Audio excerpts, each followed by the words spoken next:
Como uma das minhas pacientes de 38 anos de idade com câncer de mama metastático continuou treinando depois da descoberta do diagnóstico. Meu nome é Andressa, sou professora de educação física, especialista em exercício físico e câncer, e eu quero falar sobre esse caso. É uma mulher muito jovem, muitas pessoas acham um absurdo mulheres tão jovens terem diagnóstico de câncer, ainda mais uma doença tão avançada. No caso dessa minha paciente, eu vou chamar ela de Jaqueline, para a gente ter um nome aqui para vocês, obviamente esse não é o nome dela. Ela descobriu essa doença logo depois de uma gestação, e eram múltiplas metástases já, então não era em apenas um lugar. E quando a gente encontra uma metástase, principalmente óssea, né, na região da escápula ou na região da bacia, nós, profissionais de educação física, temos que ter muita cautela na prescrição de exercício. Porque qualquer coisa que a gente proponha que vá além daquilo que ela suporta, ou que o corpo dela que seja intenso demais para o corpo dela, ou que ela esteja num dia mais ou menos, porque ainda continua em tratamento e ela eventualmente não aguente, a gente pode provocar, sim, uma lesão patológica nessa paciente e colocá-la em risco de vida. Então, não é qualquer exercício que vale, temos que ter ali uma certa cautela na prescrição. Bom, a Jaqueline sempre treinou antes do diagnóstico, então uma das principais decisões dela durante todo o tratamento era que ela não ia de jeito nenhum parar de se exercitar.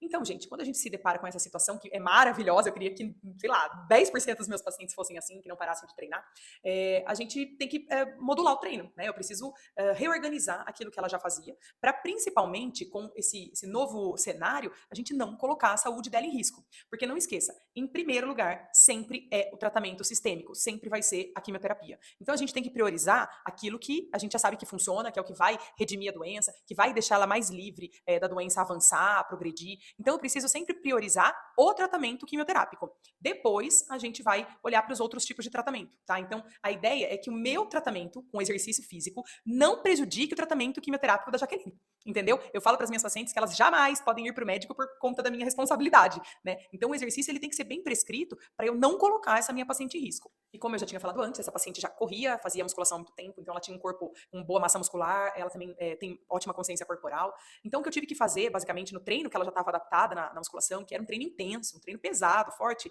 foi trazer um pouco essas cargas para baixo, né? Diminuir um pouco a intensidade, até para ver se, associando o tratamento quimioterápico e tudo que a gente sabe que ele provoca no corpo, fadiga, insônia, às vezes tem dificuldade de alimentação, questões gastrointestinais, enfim, a partir dos eventos que ela apresentava, eu tinha que manejar a proposta diária de treino. Então, ela já tinha uma certa experiência, ela ia bem na academia, de repente veio o diagnóstico, eu tive que diminuir, ela teve que voltar um pouquinho tudo que ela fazia, e ela se frustrou. Porque ela falou, Andressa, e as minhas cargas? E o que eu conseguia? E agora que eu tô cansada, não consigo treinar? E agora que eu tô com uma baita diarreia, não consigo nem pegar um pezinho de 1 quilo, que já me dá vontade de ir no banheiro, é horrível. Bom, é isso. A gente sabe que o tratamento quimioterápico proporciona esses tipos de sintomas e a gente tem que manejar esses sintomas, porque eles são esperados dentro de um tratamento.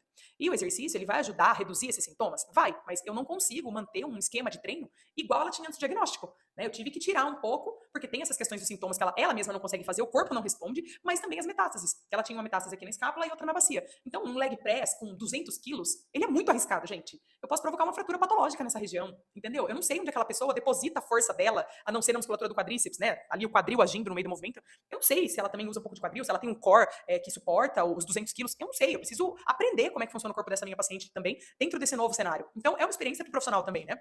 Mas a gente sempre peca pelo conservadorismo. Então, eu trouxe ela um pouco mais para umas cargas mais leves, exercícios que exigem menos, principalmente dessas duas regiões que estavam ali instaladas as metástases. Lembrando que o tratamento sistêmico, a quimioterapia, serve para reduzir e eliminar essas metástases também. Então, durante o tratamento, provavelmente, a gente já teria uma resposta melhor do corpo e essas metástases já não estariam mais ali. Então, num futuro próximo, esse local conseguiria suportar mais cargas, né?